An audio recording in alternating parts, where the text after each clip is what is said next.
going on, everybody? It's your buddy, it's your pal Spaz, Phoenix, the YWC Reality Check, and this is WWE Last Week, your weekly look back at the week that was in the WWE. Now, I want to say this, because people are going to take it as a bad thing, or people are saying it as a bad thing, and I don't think it is. This was a very functional week of WWE. Every story we have going right now took the next step that we thought it was going to take. There wasn't any huge surprises. There wasn't any, big Russo swerves, no M. Night Shyamalan twist in the tail. But you need the functional episodes, and you need the last couple of twists to happen, like maybe the week before SummerSlam or whatever. And definitely when I get to SmackDown, we're going to talk about the Bloodline, JEY USO stuff and all that. But everything here, there's nothing surprising. Every single story is right on track. And people are saying that that's boring, but those same people are saying that WWE didn't even do this not too long ago, which means that people have raised their expectations of WWE, which means WWE has given them a reason to raise their expectations. And I'm sorry, but that's a win. This, 2 or 3 years ago, the week we had this week, the Raw, the SmackDown, the little bit of NXT that I'm going to talk about, a couple years ago would have been considered like mind-melting, mind-boggling, whatever. The fact that we can look at that now and say that it's a downgrade or not necessarily the hottest week, or even maybe a bit of a stale week, only means that WWE, now, whoever you want to give the credit to, whether you want to give it to Triple H, whether you want to give it to Vince, a combination of the two, the stars themselves, I think there's a bit of truth in all of that. The fact that WWE has allowed us to raise our expectations so that this week comes off as boring, I think that's sort of a secret win for WWE. But let's get into it.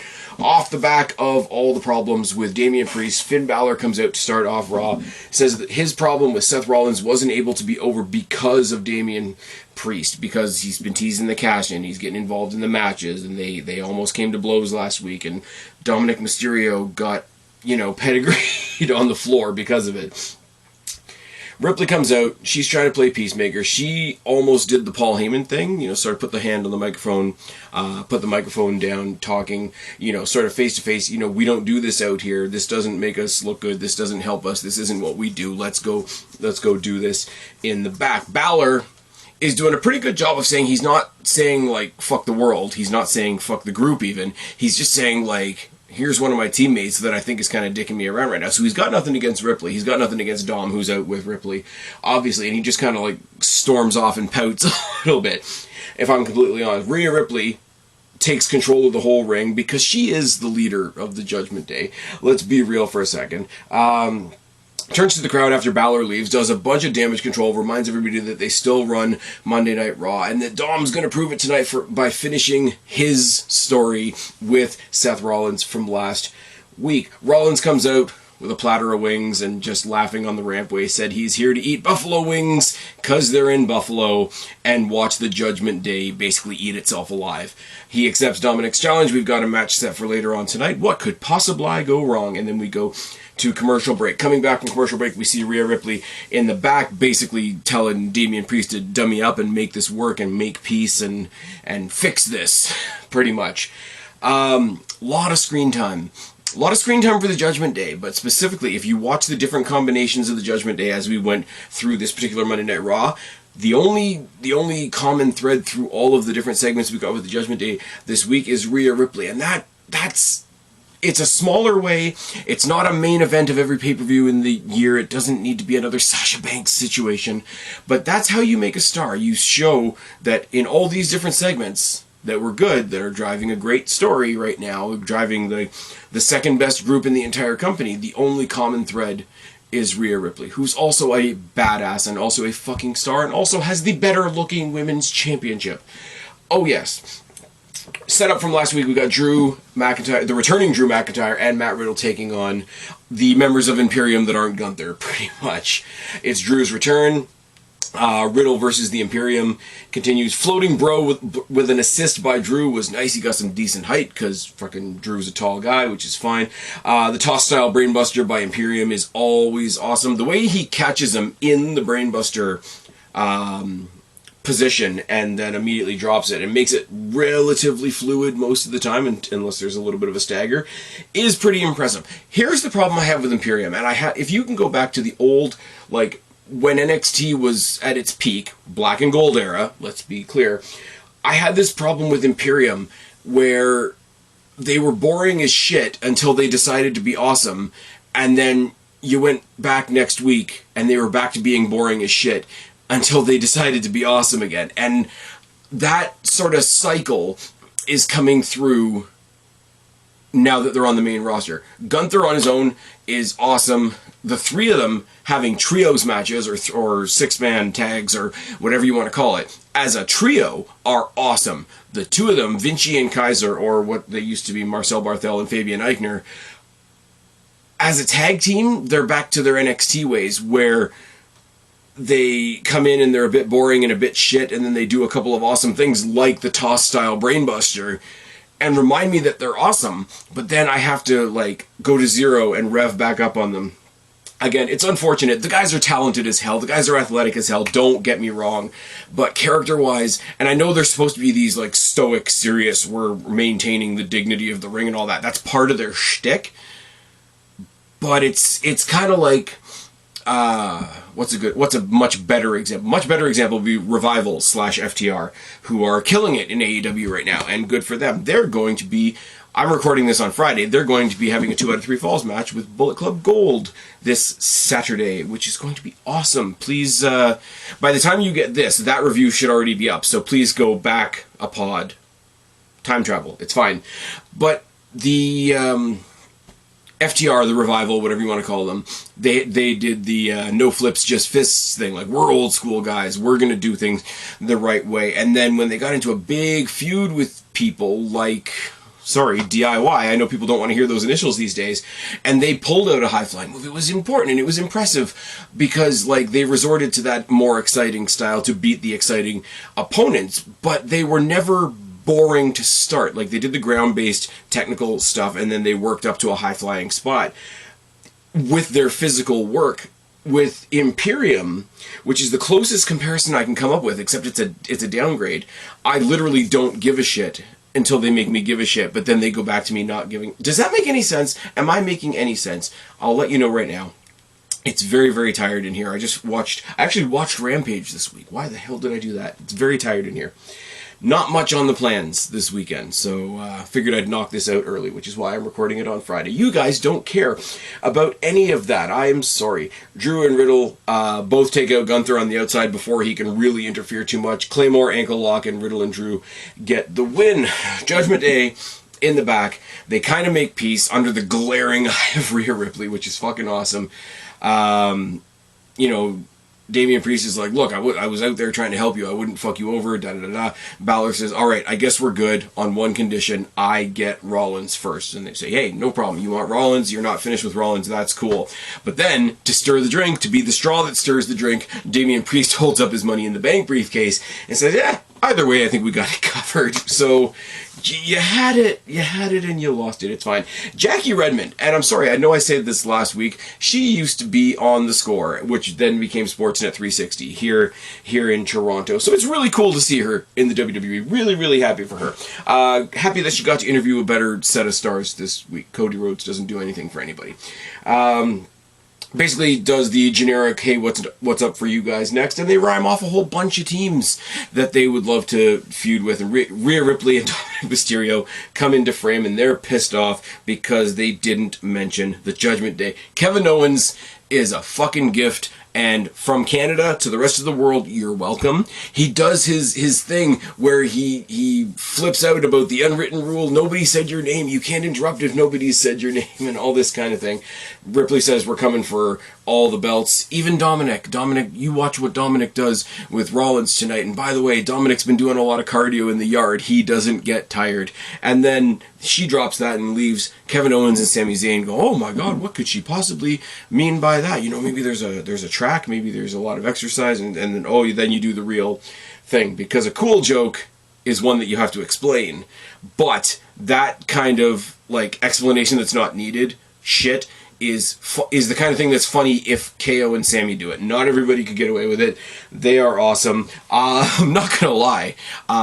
Once again I go to like matches that we're never gonna get because they're not going to allow intergender wrestling. But if I want to see a challenger for the tag team titles, I want it to be Dom and Rhea. I think that would be fucking amazing. It'll never happen. It's fine. We get a weird promo with Indus Sheer standing in the rain. That's definitely not rain. It's just bad CGI. Okay, Dominic and Rollins doesn't really happen. Dominic jumps Rollins on the rampway. They brawl into the crowd very, very quickly. Balor and Priest join in. KO and Sami Zayn join in. The babyfaces chase off the heels. And eventually it gets morphed into a six-man tag for later on in the evening. Now, over in AEW, with a whole lot of new rules and regulations that they got over there, you couldn't do a scene like this in AEW. Unfortunate that. Ricochet called out Logan Paul for a face-to-face meeting. I don't know. I didn't write down what they said. I like Ricochet. I really do. He's not the best on the microphone. Logan Paul looked like he was trying to make up the conversation between the two of them. Logan Paul did the whole, let's do more than make a viral moment. Let's worry about being trending and all this kind of thing. And basically, I'm a superstar, roddy rah, what the fuck. Ricochet, people said it was kind of cliche, and it was, back in my day, I got into this by coming in early and setting up the rings and making $30 a night and all that kind of thing. A lot of crosstalk, and basically at some point in the conversation, Logan Paul basically says, do something about it. And he did the thing. Everybody was excited. He did the thing where he jumps from the center of the ring to in front of his opponent on the rampway. It's an awesome feat of aerial, whatever you want to call it. And yes, it's a callback to what he did in NXT. And I loved it. I popped for it. Please don't get me wrong. I'm not putting down Ricochet. I'm not saying that's not a cool thing to call back to. You have to be careful, though, because the internet exists. And yes, that was a cool thing that he did in Full Sail back in the day when... Fuck, remember when NXT was back in Full Sail? Remember that? Good old black and gold days. You gotta remember who he was standing in front of and who he was in a feud with when that initial thing happened that they're calling back to. Because I really don't think they want to draw any attention to the fact that they were putting a big heavy spotlight and a big heavy pedestal on a weirdo that ended up being a kitty diddler. Let's just be frank about it. I'm not even saying his name. Fuck him. I'm going to give him the Benoit treatment. Except I'll actually say Benoit. But... So it sucks. It sucks. And it's not WWE's fault, and it's not Ricochet's fault. It's this guy's fault for being a fucking diddler.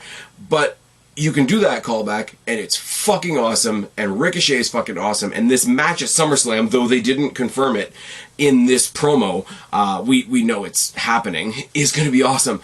The fact that you can't do that callback because of who it ties back to, and yeah, you know me, I'm not huge on people that have, light accusations thrown at them with no evidence, but in his particular case, there was a lot of evidence, and it was photographic evidence, so maybe let's not. I would love to see him recreate the thing that he did with Adam Cole at TakeOver, where Adam Cole went for the moonsault and he fucking super kicked him in midair. That's something you want to go back to. Now, they did brawl a little bit. Now, what I thought was really nice was Ricochet hitting that running sliced bread off the apron to the floor on Logan Paul. Logan Paul sold it like a fucking boss, too. Here's what I'm going to say. I do like this because WWE, we've said it a lot, WWE in the past couple of years has reinvented what the special guest competitor thing is. Between Bad Bunny, Logan Paul, and Pat McAfee. I know Pat McAfee's a slightly different scenario than the other two, but... It's fantastic. It's great. It's wonderful. You're getting people in there to have a one-off wrestling match or a two-off wrestling match and maybe decide to stay for longer, like a lot of these guys have, rather than just having Hugh Jackman, and I like Hugh Jackman, but throw a really fake clothesline in the corner of Zack Ryder back in the day. That's a really crappy example, but they've done really good with this. Bad Bunny interacting with Damian Priest while Damian Priest is on his meteoric rise, I guess you could say, in San Juan, Puerto Rico, was awesome. That was a show-out night for both of them. It was a show-out night for Bad Bunny. obviously because this is a guy that's had like 3 matches and he's that good. But it's also a show-out night for Damian Priest, who's on the rise, as I say, to be able to help him get there.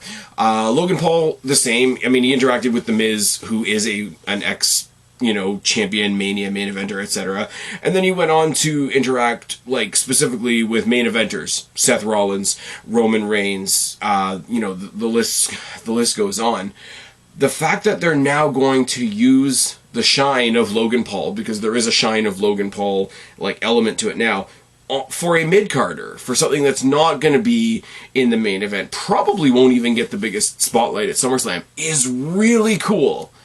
And I hope nothing goes wrong in this, because I hope that your Logan Pauls and your Bad Bunnies and your Pat McAfees and the spotlight that they definitely bring to a show or to a pay-per-view can be used to enhance the mid-card.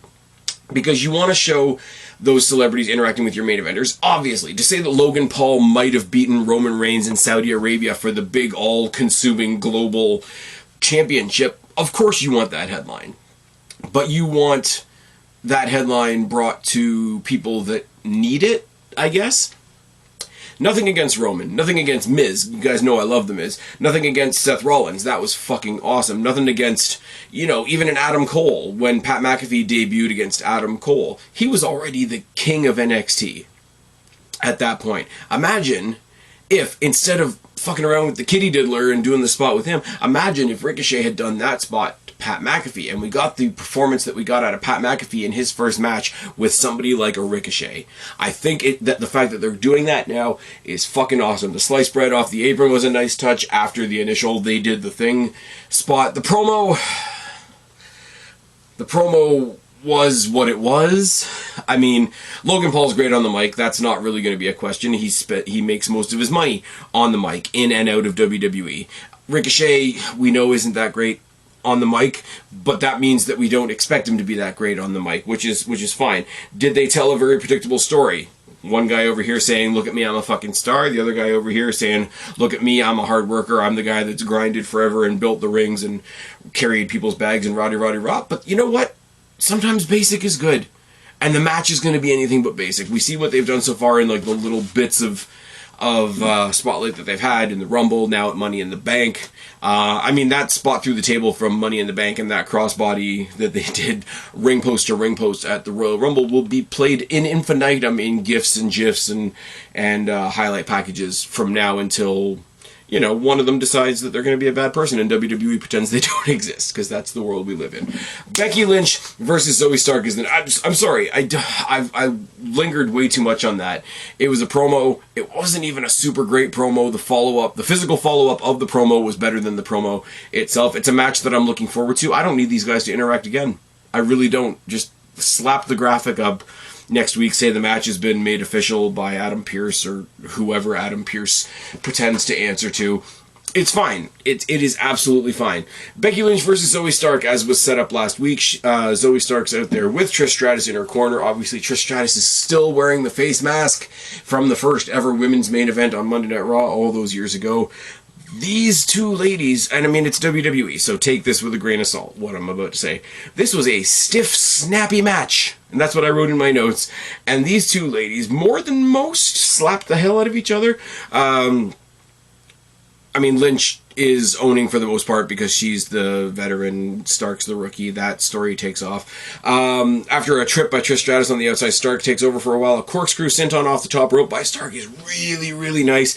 Becky Lynch is able to block the Z360, but after another distraction, she falls victim to a roll-up and Stark gets the win. If you follow Zoe Stark on social media like I do, because I think she's awesome, she's been crowing up the 2-9 about the fact that she beat one of the horsewomen, and that's absolutely fine. They should be doing more of that with Austin Theory, but more about Austin Theory when we talk about SmackDown. This was really good. This was a sort of a mini show-out match for Zoe Stark. She needed a moment, but I don't think they wanted Becky Lynch to have an actual loss to the rookie, because I think sooner or later, in the back pocket, there's a mess on SmackDown. We're going to talk about it shortly.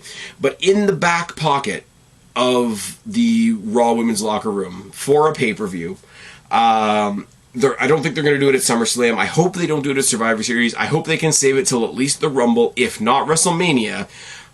In their back pocket is Becky Lynch versus Rhea Ripley. That is the match. I'm sorry, there's people out there that think it's Rhea Ripley versus Bianca Belair, and you are wrong. You can sit in the corner in your wrongness and be wrong, because she sucks. I'm sorry, but she does. But yeah, hold it off for now. I think it's Raquel and Ripley at SummerSlam, which is fine. It's weird because Raquel already has a title. We're going to talk about that in a second. I don't know what you do. Maybe you do Raquel at SummerSlam and then a rematch down the line. Becky versus Rhea Ripley should be the Mania main event for one of the nights. But if they do it at the Rumble instead, that won't hurt my feelings either. Just don't do it yet. It's right there. Rollins and KO and Zayn are a three-man team. They're going to take on the Judgment Day later on tonight, and they're all backstage hyping each other up, and they're all awesome. Kevin Owens wants to kill somebody. Sami Zayn is trying to sort of keep him in line, and Seth Rollins is on the other side of the room going, So everybody has their roles. We had the Alpha Academy graduation of Maxine Dupree, the Alpha Queen. It was corny. It was cheesy. They came out. They did speeches and graduation gowns and placard hats, and she did the thank you thing. And she took off her graduation gown to show that she was wearing her wrestling gear under her gown, and they presented her with a Letterman jacket, which is absolutely fine. When are the three of these going to take on the three from Chase U in NXT? That needs to happen. I don't even care. I don't care that they're both faces. Do a face-on-face, really, really fun, goofy, intergender six-person match at some point. Send the Alpha Academy, we're sending Judgment Day, but send the Alpha Academy down to NXT to interact with Chase U. I think that would be a lot of fun. Maxine Dupree taking on Thea Hale would be fucking awesome. Chad Gable and Otis taking on Duke Hudson and Mr. Chase would be a lot of fun. Or just do the six-person tag. They're great. It was interrupted by the Viking Raiders. They stole her Letterman jacket that she's owned for 5 seconds. It's very, very surface, but it's fine. You know what else is fine? Shayna Baszler absolutely destroying Emma. When Emma came back, I thought she was going to be a force in the division. It turns out that she's not going to be. She's been doing a lot of matches on main event, and she's been sort of like the introductory person for a lot of NXT stars that are showing off on main event. So I guess there is a certain role to play with that. So I don't want to degrade her too much. I like Emma. Tennille Dashwood is fucking awesome. She did cool things in Impact, and now that she's back in WWE, she's like the bridge. If she's on main event wrestling with NXT stars that haven't quite come up to the main roster yet, she is acting like a bridge in that regard. Now, the unfortunate thing is nobody watches main event. There's people out there, myself included, that the only time they see main event is when they go to an episode of Raw. I'm going to SmackDown in August, so let's not even... We don't need to worry about that. It's fine. Don't worry about it. Baszler kills Emma in like a second. It's a very, very quick murder. Rousey storms down to the ring. They brawl a little bit. They both get shots in on each other. They both get submissions in on each other. Not much is said. The match hasn't been announced yet, but again, this is one of those things, and I'm going to say, it's going to sound very much like the Ricochet Logan Paul thing. This is going to happen at SummerSlam. I don't need to see them interact between now and SummerSlam. Throw the graphic up next week. Tell me it's coming. Have both of them have matches with other people leading to SummerSlam, and just have them... Do you remember Bull Dempsey and Baron Corbin in NXT, where they were kind of competing with each other, but they were competing with each other by whoever they were facing that night, who could destroy their opponent in the best time, and each one of them was sort of watching the other one, because they were in competition with each other, but they were also challenging each other, and you got to a really weird match that ultimately didn't matter, but it kind of had this cool, respectful rivalry thing going on. Now, that's going back a long time. That's going back to when NXT was still on the network. But you could do that here. You could have Ronda Rousey at the beginning of the night come out and kill somebody in 2 minutes, and then Shayna Baszler comes out and kills somebody in a minute and a half, and the following week Ronda Rousey comes out and kills somebody in 45 seconds, and Shayna Baszler comes out and her opponent gets some jobber from the area, obviously. The jobber just comes in and says, I don't even want to bother, and forfeits the match. And he says, okay, well, I beat him in 0 seconds, so I must be the best. Do something simple like that. Don't just have them keep brawling, and don't send Shayna Baszler out there to point out how bad Ronda Rousey is on the mic. I'm a defender of Ronda Rousey, but that was hysterical. You're gonna, I think we're supposed to see Shayna Baszler as the heel. That's what they want, because she's the one that did the turn, but nobody likes Ronda Rousey. So the more you turn her heel on Ronda Rousey, the more face she's gonna be. And also, if you want to look outside of kayfabe, apparently Ronda Rousey's leaving. Apparently she's got a hard out, whatever the fuck that means, after SummerSlam. And the last thing she's going to do before she leaves is put over her friend. That's fucking awesome. The real life story sort of supersedes whatever they do on the show for that. Because that's just, I'm on my way out, she's on the way up. I want to be, one big step on her ladder type thing. Because, I'm sorry, the other thing that they have to do, and I harp on this a lot, the one episode of NXT that beat AEW Dynamite in the Wednesday Night War was the one that started with Finn Balor versus Adam Cole and ended with Rhea Ripley versus Shayna Baszler. That's what you do. That's what you do.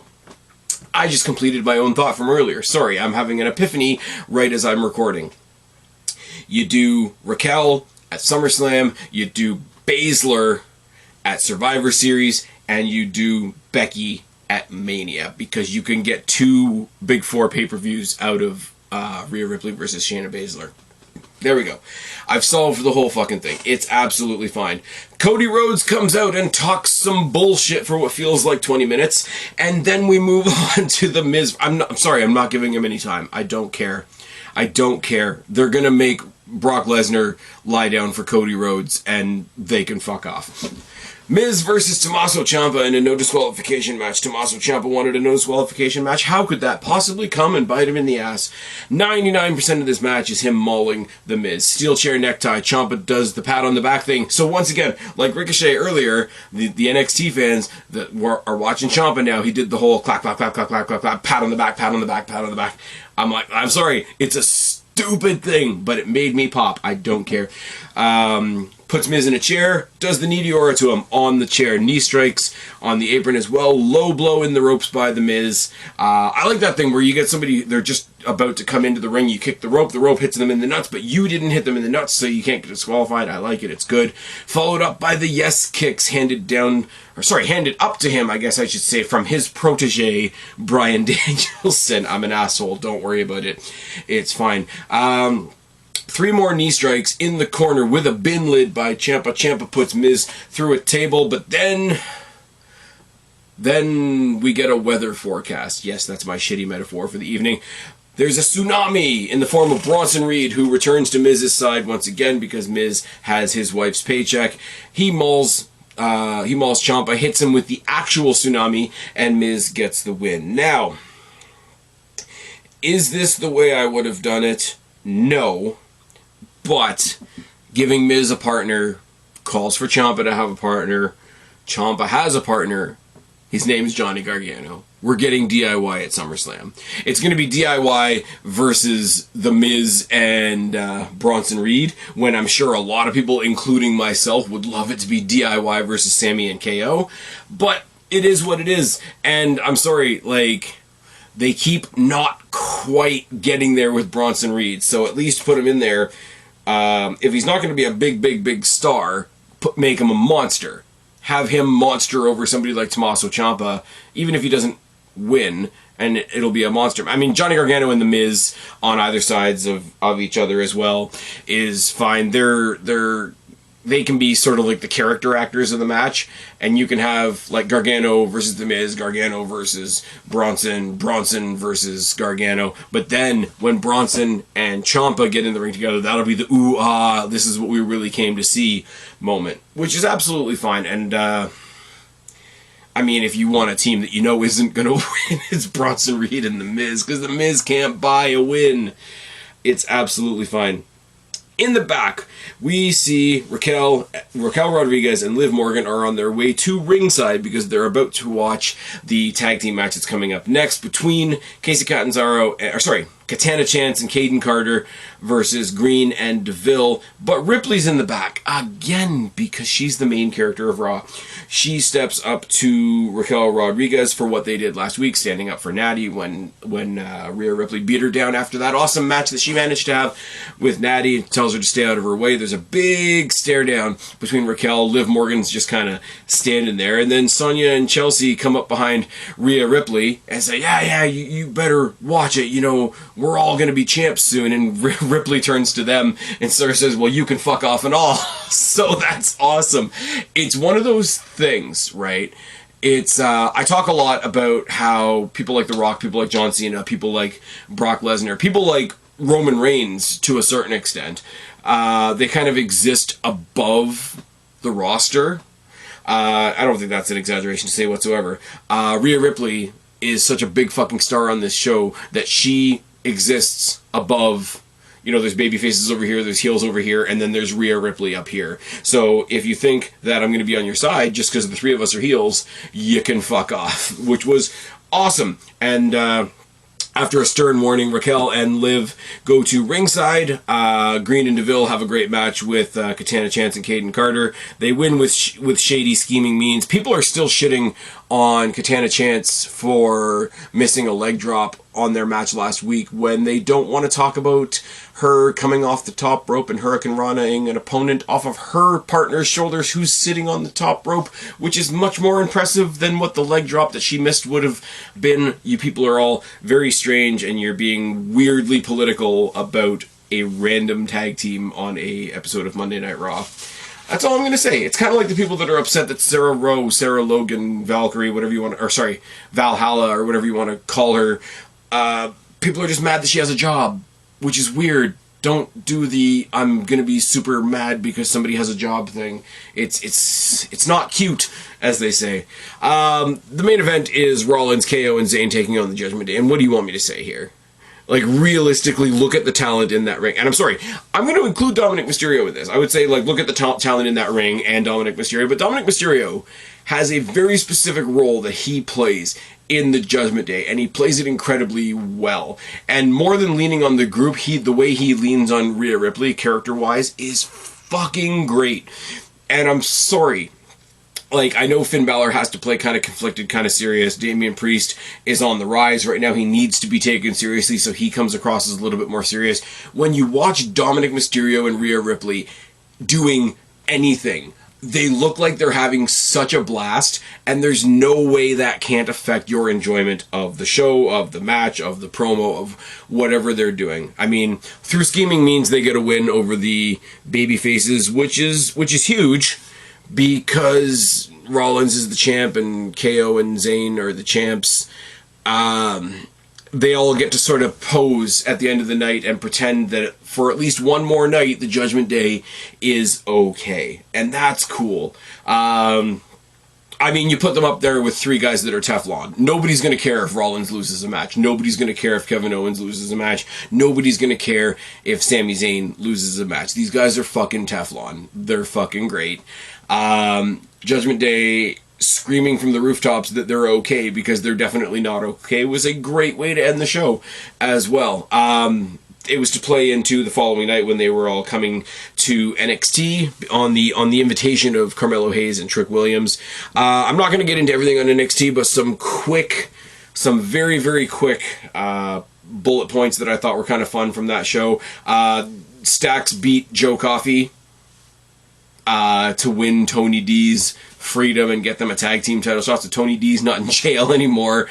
Tony D and Stax are going to get a tag team title shot. I think it's happening at the Great American Bash. Probably going to do a preview for the Great American Bash. I don't do a whole lot of NXT anymore, but I probably will do for that. Also, Ilya Dragunov became the #1 contender after a really, really stiff match with Braun Breaker. I love heel Braun Breaker, by the way. Bring that guy up tomorrow. Or, I don't know. Because here's the thing. When I got 2K, I'm not gonna lie. One of the first matches I did with the unlockable NXT characters and whatever, I made Braun Breaker and the Creeds a team. Now, I would love it if Braun Breaker and the Creeds were a team for real, but the Creeds are really good baby faces, and Braun Breaker is really finding his feet as a heel. The Creeds, as well, were supposed to leave NXT after their loss to the Dyad last week, but apparently they're not, because they're definitely wearing masks in the back with the rest of the Schism supporters. So I don't know what they're doing with that exactly.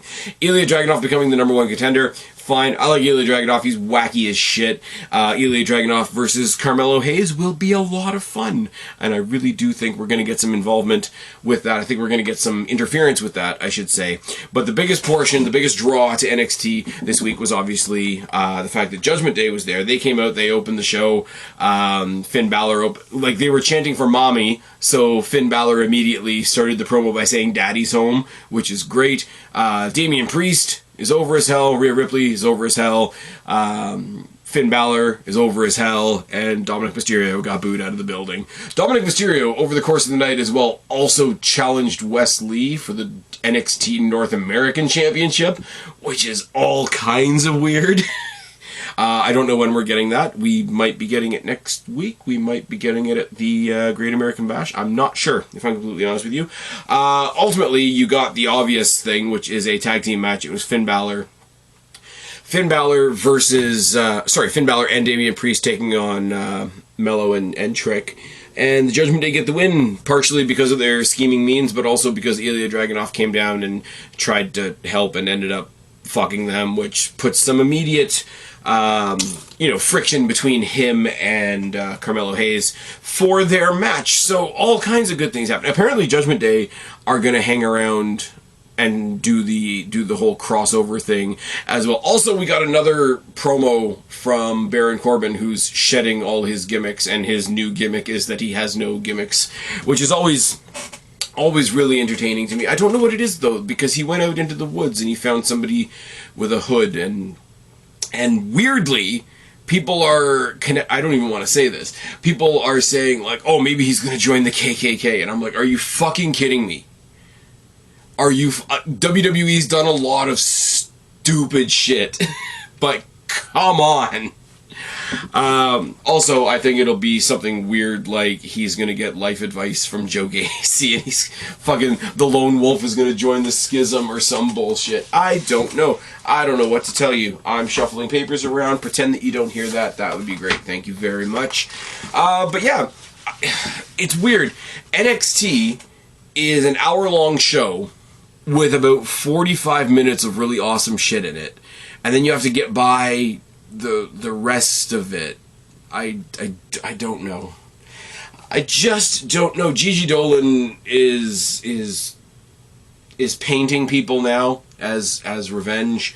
I don't know. I like Gigi Dolan, but yikes. Anyways, let's switch over to SmackDown. SmackDown opens up with Jey Uso entering the building by himself because his brother's injured. Roman Reigns isn't there this week, whatever. A lot of people are sort of giving him sort of a respectful salute and a wink and a nod and whatever. He's not really acknowledging anybody. He's all inside himself and all that kind of thing.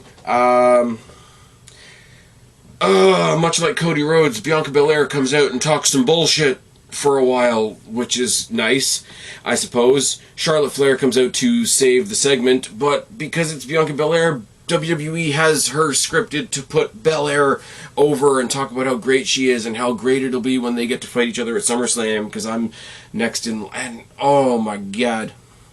Cringe. Absolute cringe. The woman that got a tag team, that got herself a title shot by harassing her boss and then interjecting herself into the match that she wasn't even supposed to be in the building for.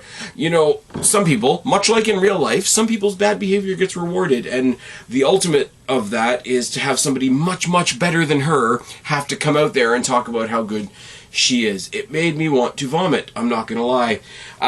We get it announced that there is a US title invitational, although they don't completely explain all of what that is at this point, but they tell us we're gonna get Butch versus Grayson Waller versus Santos Escobar versus AJ Styles later on tonight. Sheamus and Ridge take on Pretty Deadly because they've been taking on Pretty Deadly forever.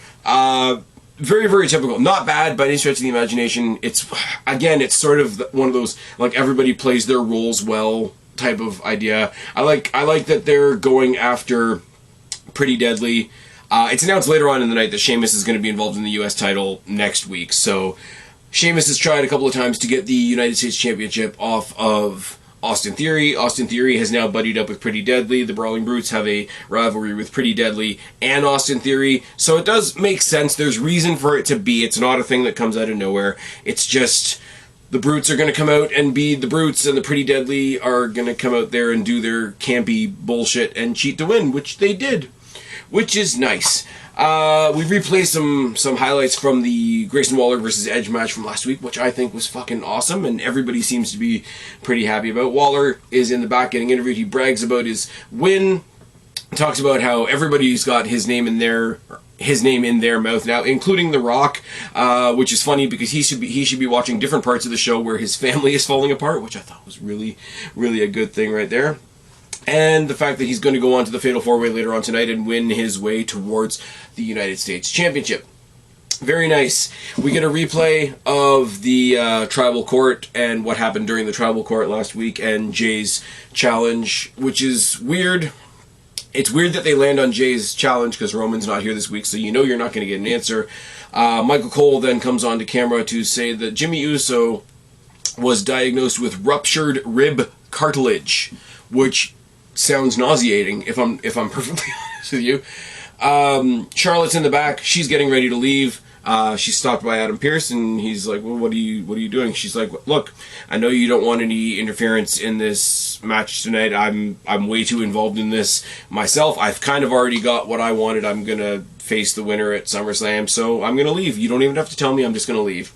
And then on the other side of the hallway, you got Bayley and Io with the briefcase, and there's basically said, well, we're kind of interested in tonight's match too. Charlotte turns around, drops her bag, says, okay, I guess I'm staying. Which is fine. And then we get Bayley with Io Sky in her corner, obviously, taking on Zelina Vega. We replay her attack on Shotzi from the week before Money in the Bank and her cutting off a bit of her hair or whatever, and she brings the green ponytail to ringside with her. What would have been really great, and I'm sorry, this is a tiny thing that nobody's going to care about, she should have had green ring gear. If she was going to bring out the ponytail that she cut off of Shotzi Blackheart from way a couple weeks ago, she should have worn green ring gear just to, like, rub it in. Now I know they come out in like flashy neon colors anyway, but the green would have been a nice touch. What do you want me to say here? Bayley's Bayley's fucking awesome. Like, she's a ring general, don't get me wrong. Zelina Vega has some work to do. I really like Zelina Vega, but I know that other people have the criticism that she's still got a lot of work to do. She hits the Meteora way better than Sasha Banks. She hits a Twist of Fate, which is always going to pop me, being a Hardy's guy. Bayley takes the flip-flop that Zelina Vega has been bringing to ringside with her since Puerto Rico, and she loses it. She loses it to Vega, who then proceeds to beat her with it. I don't know why that's not a disqualification. I guess the flip-flop was legal. Codebreaker by Vega is nice, but Bayley recovers. She hits the Rose Plant. She gets the win. Her and Io Sky are celebrating on the rampway when you look over their shoulders to the Tron, which has Shotzi Blackheart on it, and she's just sitting in a dark room. And I know that typically these, oh, this person pissed me off, so I had to snap promos, are way overdone, and they're really cliche and whatever. But I thought this was really cool.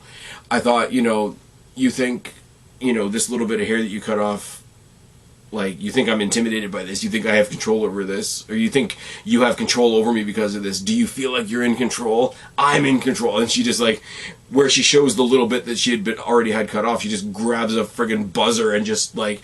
Now, as somebody that won't even buzz my own head, this was pretty cool. And she just, like, she keeps shaving her head. And as she's shaving her head, bits of the words that she's already said sort of echo and repeat and echo and repeat and echo and repeat.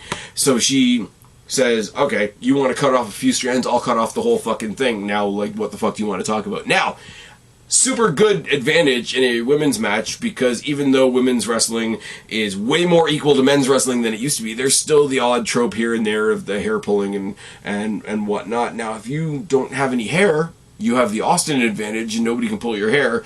That's awesome. But also, didn't realize this until after SmackDown was over and I started reading some stuff online. I knew that Shotzi Blackheart had a sister that was ill to some degree. She had posted about it on Instagram. She was doing some GoFundMe stuff and whatever. Turns out her sister has cancer, is going through chemo. Obviously, we know what happens with hair during chemo and whatever. And part of the reason for this creative direction was she wanted to shave her head in solidarity with her sister. That's fucking awesome. It's fucking awesome that she's doing that. She's, first and foremost, okay, she's being a good sister, she's supporting her sister, and she's, you know, shaving the head in solidarity with her sister. A lot of people whose family members have to go through chemo or cancer treatment have done a similar thing, like, you know, okay, you need to be bald, I'll be bald with you, and that's a very, very nice thing. The fact that she's taken that and made it mean something, and made it mean something in the storyline so that she'll be in the spotlight getting some attention on herself and hopefully can get some attention on that fundraising that she's doing for her sister. This is fucking wonderful. It really is. And I'm sorry, I don't usually do this. I haven't done this in a long time. But anybody who still, for some reason, follows JD from New York 206 on Twitter and all the vile shit that he was saying about this after SmackDown tonight, that guy... If there's anybody out there that actually deserves cancel culture, it's JD. That's all I'm saying. I don't like being that guy, but like, seriously, you're gonna rag on somebody who's trying to support their loved one who has cancer, who they can't be with because they're working hard to be on television for all of our entertainment, so this is their way of doing that from a distance, and you're gonna rag on that. You are a piece of shit, sir. Oh yes. Anyways, the match was cool, the promo was cool. We're gonna get a mini program between Bayley and Shotzi Blackheart. That's like, take out the other stuff, which is very important. Simply the fact that they're giving Shotzi something, and she's going to have a mini run against Bayley. Awesome. And now, granted, that's going to be a placeholder till her and Io Sky fall apart and they have a mini feud. But I mean, even if it's a placeholder feud, it's more than they've given Shotzi recently, rather than just giving her like this random tag team partner or that random tag team partner. They're actually giving her something, which is also awesome. Selfishly, and yes, I know, I've met Shotzi Blackheart. She wrestled for Destiny Wrestling. Check it off your Spaz Phoenix bucket list. It's fine. But like, there's nothing bad about this, unless you're a piece of shit like JD. This is a win all the way around. And Zelina Vega, in the background of all of this, had a great match with Bayley, and Zelina Vega is also on the rise, which is awesome. Jey Uso comes down to the ring. Huge pap! Talks pretty openly about what it means to be a twin, talks about like how he respects the hierarchy, the family, the ancestors, the tradition, the aunts, the uncles, the grandparents, the fathers of the fathers of the fathers, but he doesn't respect Roman anymore, he doesn't respect Solo anymore, and he, you know, Paul Heyman's manipulated his family for 40 years, and Paul Heyman can go fuck himself pretty much. He says, you're looking at the real head of the table, the real chief. Heyman and Solo come out and say they're not here to start a fight, they're here to keep the peace. Next week, you know how this goes. You know how this goes in your family. Roman will be here next week, and next week, the two of you will set the rules of engagement. Now, I'm not gonna lie, I don't know what the fuck that means, but they better do something important, because this, right around this time, was where they interjected that it's not gonna be, SmackDown's not gonna be on Fox next week, it's gonna be on FS1. Which is a smaller channel, from what I understand. My American friends fill me in. That's a secondary channel or whatever. Now, it doesn't affect me, because I'm up here in Canada, and we watch it on Sportsnet 360, and Sportsnet 360 doesn't preempt wrestling for other things as much. But I like it when they go on FS1, because they feel like they need to do more to retain the audience, which means I just get a better show, which is absolutely fine. Paul Heyman said, what happened to Jimmy is your fault. You're the one that tried to start a revolt. How can you forgive yourself? How can your father, your mother, Jimmy, your tribal chief Roman Reigns, how can I even forgive you? I can't forgive you. Like, look at what you've done. You've broken up this family, whatever. And then he gets stopped the mic, much like Rhea Ripley did to Finn Balor on Monday Night Raw. We call that a callback. He grabs the microphone himself. He says, "What happened last week? What happened to Jimmy? I will never forgive you for that." They have a brawl. He tosses Solo out, stares down the wise man. Solo comes back in. They brawl some more, tosses Solo out again. Paul Heyman eats a super kick. Oh, and fuck yes. To end the segment. Fucking awesome. Grayson Waller versus Butch versus Escobar versus AJ Styles in this US Eliminator Tournament thing. Basically, there's a four-way this week. There's going to be another four-way next week we'll talk about in a second. The winner of those two four-ways will fight in 2 weeks, and the winner of that will go on to face Austin Theory, I'm assuming, at SummerSlam. Anyways, Theory's on commentary, obviously. The winner for tonight faces the winner next week. I just said that already. Everybody gets, for the first little while, it feels like everybody's getting their stuff in. Butch is getting the joint manipulation stuff in. Escobar is getting the lucha style stuff in. AJ Styles is just being AJ Styles. And it's sort of a showcase for Waller, which is fine, up until the point where Santos Escobar manages to pull off a top rope sunset flip triple powerbomb on all three of his opponents, which was fucking great. AJ Styles gets distracted and drawn out of the match when Karrion Kross is shown on the Titantron, beating up both members of the OC. Way to make them look strong. When was the last time the OC had a match? Waller stuns Butch, but eats a splash from Escobar, and Santos Escobar gets the win. Not gonna lie. Thought it was going to be Waller, but it feels like, even though Escobar is a babyface, it feels like Waller's the one that slipped on a banana peel a little bit, so I don't think this will hurt him. But when you see who's in the match next week, really would have loved to see something else. It's fine. We get the... we go to the back. The Street Profits, who were not on the show tonight at all, but they're hanging out in the parking lot for some reason. They're talking about, he's almost here, he's almost here, he's almost here. Limo pulls up, and Bobby Lashley comes out. Yeah. Bobby Lashley said, "Are you guys ready to talk some business?" And they all get in the car and they drive away. People on Twitter are going crazy about this. No. No, no, no. No, no, no, no, no. So, for a while now, we've had the Street Profits who have been teasing a breakup, teasing a breakup, teasing a breakup, teasing a breakup, which I wasn't necessarily, I was 50% for and 50% against, because Montez Ford, as a single star, is going to shine. I mean, he needs to find himself a better partner, both in wrestling and in life, but that's another story for another day. So, fuck, I hate saying this, because I don't like making the genetic comparisons, but it's, goddamn, Montez Ford, if he goes as a single star, he's going to fly, and Angelo Dawkins is going to flop. It's just, you can't help it. When a team separates, you can't help but make the comparison. You choose one. And if they partner him up with his wife, then it's just going to be cringe. So instead of either of those things, you've taken the whole team as a unit and made them back up for Bobby Lashley, which is weird. It downgrades them, and it kind of downgrades Lashley, because why the fuck would somebody like Lashley need backup? I don't see this going anywhere good, which will get me called a bunch of things online and whatever. It's fine.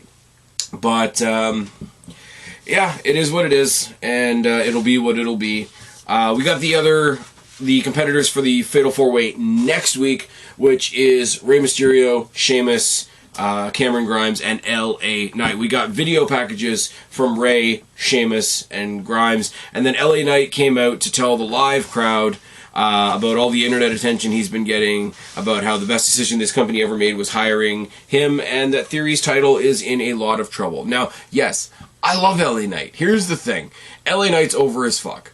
They need to do something with him. Maybe he should have won Money in the Bank. I don't know. I'm really happy for Damian Priest, because his hard work's getting rewarded as well. Two things can be true. LA Knight's over his shit. They really do need to do something with him. But people, listen to me. Listen to your buddy. Listen to your pal Spaz Phoenix for a second. I want this guy to be handed the world. Or I want this guy to be handed situations where he can earn the world. Whatever way you want to say it.